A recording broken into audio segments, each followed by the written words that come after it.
What are negative emotions and how to kill them? First of all, we must understand what are negative emotions. What is the meaning of negative emotion? As human beings, we are bound to feel happy or sad with situations or while interacting with people. Impact of such a situation or interaction is emotion. The emotions can be positive or negative. Positive emotions will make us feel happy, while negative emotions on the other side make us feel sad and unhappy. Both these categories of emotions are a part of human life. Both have a role to play. When these are left uncontrolled, both these emotions do not help us. In fact, they tend to add problems in life which we have to deal with. Not only negative emotions, but even happiness which is uncontrolled does not give us a good opportunity to grow. So what should we do? We must be self-aware and monitor our emotions all the time. What are the examples of negative emotions? Are of 5 types. These are sadness, anxiety, anger, guilt, shame or embarrassment. Let us examine these negative emotions one by one. Sadness. This is an emotion which is hardly positive, or it has hardly any positive effect on life. In fact, it saps away the time. We lose time, we also lose energy. Except for the fact that we have possibility to contemplate and experience nostalgia, there is no other gain from the emotion of sadness. It reduces definitely energy. It reduces your desire to follow goals. You start feeling that there is no significance of life. If sadness continues, you lose your interest in life. How to come out of this negative emotion? The best way is to start doing something interesting. For example, if you are fond of painting, start a new picture. If you are fond of singing, start practicing a new song. If you are a health freak, it is best time you start doing some exercise. In short, don't sit and spend away your valuable time in remaining sad. The next emotion is that of anxiety. Anxiety, some people may say that it helps you to analyze the situation. They may say it prepares you to meet the challenge ahead. It forces you to do all the preparation that you need to face a new situation or a challenge. This is an example of self-satisfying assumption. Anxiety will always have a negative effect on your brain. Anxiety affects your ability to decide, and it should not be mistaken for need to prepare for the meeting or situation or any challenge. That does not require anxiety. It requires only your decisive thinking and discipline. Anxiety will only cause stress, which will affect your productivity. Whenever you are anxious for a particular challenge which has cropped up in your life, the best way is to sit down and write down what are the possibilities. You always have to make a choice. If you don't decide, even all that you will do, all that will add to your anxiety if you are indecisive. Third emotion I will talk to you about is anger. Anger is a very negative emotion. Anger is the emotion which however, can be used to your advantage.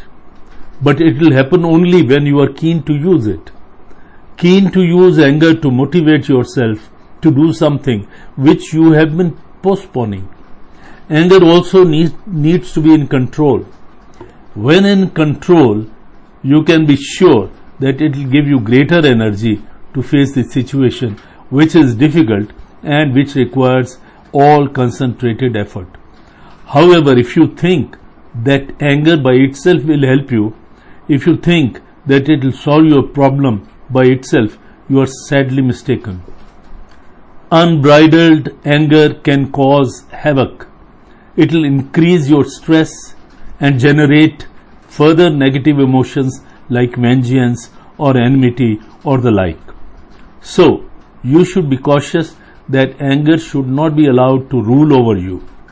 You should only think of using situation or using the powerful emotion for furthering your cause. It definitely enhances your motivation. It definitely increases your willpower to resolve the problem.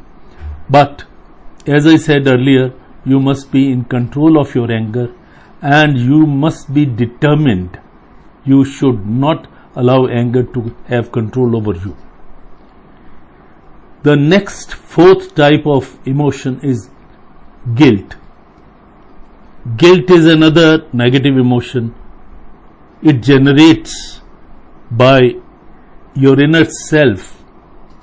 It happens when you feel that you have done something which you ought not to have done.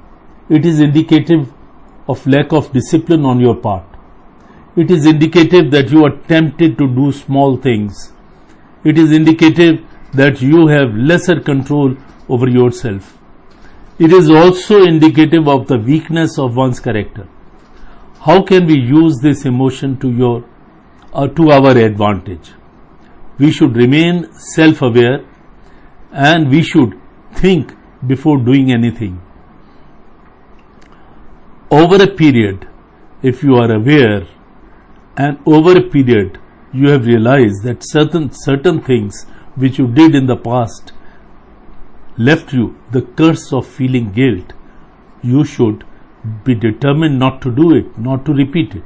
It means that if you are shirking away from your responsibilities, you have the feeling of guilt. So, if you question yourself that you must avoid the negative feeling of guilt, which has caused a negative effect on your health, on your thinking, on your brain, you may help yourself to avoid such inaction or even action which you feel will cost you dearly. Last but not the least is the feeling of shame or embarrassment. We should talk about shame or embarrassment in detail. This negative feeling, this negative emotion demolishes our self-confidence. It can reduce our self-esteem. This may not be entirely due to your character blemishes. It may be due to environment. Oftentimes there are some incidents which your peers or colleagues or others deliberately try to embarrass you. So, what should you do? Whenever you are likely to face such a situation, you have to prepare yourself. Maybe you remind one previous occasion when some people misbehaved with you. All that at that time, recall what was your conduct, what was your reaction, how did you deal with the situation. Recall if you had not handled it properly, and that became a cause of embarrassment. You can plan out a different response.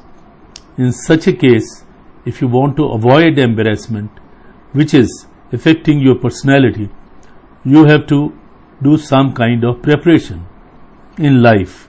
If you want to be successful, you have always to be prepared for challenging situations.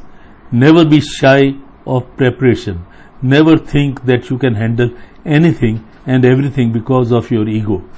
Ego has absolutely no place except when you mean self-evidence, self-confidence, when you are talking about your ego. Ego should not hinder any of your action. Ego should not hinder your communications with your peers or with family members at home that can cause